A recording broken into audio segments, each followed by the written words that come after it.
মা মামা কই গেলা? তাড়াতাড়ি আসো। কি জানি কি ব্যাপার বুঝলা? আমার তো অফিসে দেরি হয়ে যাইতাছে।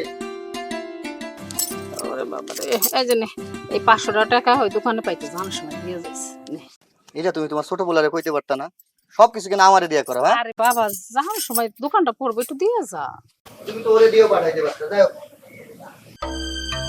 ওরে বাপ রে বাপ, তোমার সালামের বাহার দেখে মনে হইতেছে তুমি অফিসে না বিয়া করতে যাইতেছো। এই বিয়াদবের মতো কথা ছাড়া কি আর কথা নাই? নিজের মধ্যে তো কোনো আদব কায়দা নাই, একজনের সম্মান করবে এটাও তোর ভালো লাগে না। মা, অতি ভক্তি কিন্তু চোরের লক্ষণ। দেখলা মা, তোমার পোলা কি কইলো? মানসি শুনছি পুষ্টির অভাব, আর তোর কিসের জানিস? তোর চরের অভাব।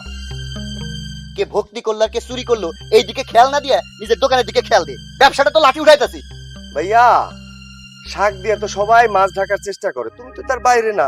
আর যাই হোক, মা আমি দোকানে গেলাম, আব্বারে কই আমার খাবারটা দিয়ে আসতে। এই আব্বাই খাবার দিয়ে আসবো কেন? হাই মুরব্বী মানুষ না? তুই এসে বাসায় খাওয়া যাইতে পারিস না? তা আব্বাই খাবারটা দিয়ে আসলে কি হয়? সে তো ঘরের মধ্যে বসে থাকে, তার তো কোনো কাজ কাম নাই। অন্তত পায়ের জ্বরটা খুলুক। একটা থাপ্পড় লাগাই দেবি। কথা কম কয়ে যা, কামে যা। সত্যি কথা কইলি তো মামু বেজার। মা তোমার একটা কথা কই, এই যে পোলা পোলা করতেছো না, এই পোলা তোমার কাল হয়ে দাঁড়ায়। দেখলা তোমার ছোট ছেলে কত বড় বেয়াদব, মুখের পরে কতগুলা কথা শোনাই দিয়ে গেল। আচ্ছা যা বাবা, আল্লাহর নাম বলে যা, তো দেরি হয়ে যাইতেছে, যা। আচ্ছা থাকো, গেলাম। মাইশেরা ভাই ভাই কি সুন্দর মিল থাকে, আর আমার দুইটা পোলা 7 বেজি। তুমি দেখো, তোমার আপন বড় ভাই সে যদি তোমার কথা চিন্তা করতো তাহলে খালি নিজেই লেখাপড়াটা শেষ করতো না। তোমার বাপের জমি বেচা, সেই জমিতে তোমার অধিকার নাই কও?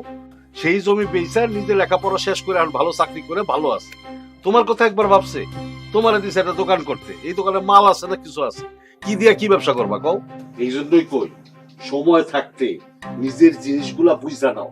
যে টিক্সা আগাইতেছো টিক্সটা একটু পাল্টাও, নিজের আখের ঘুষাও, বুঝছো? নইলে দেখবা একটা সময় সবকিছু হাওয়া হয়ে গেছে। সেই চেষ্টাই তো করতেছি, কিন্তু কিচ্ছু বুঝা উঠতে পারতেছি না আমি কি করব। রাশিদ ভাই, আমার আব্বা আম্মারে আমার ভাই যে কি তাবিজ করছে, আমার বড় ভাইয়ের কথা ছাড়া তারা একটা পাও নড়ে না। টাকা টাকা বুঝলা না? তোমার ভাই এখন মোটা অঙ্কের টাকা বেতন পায়, বাপ মায়ের এইটা ওইটা গিফট করে, তুমি করতে পারো?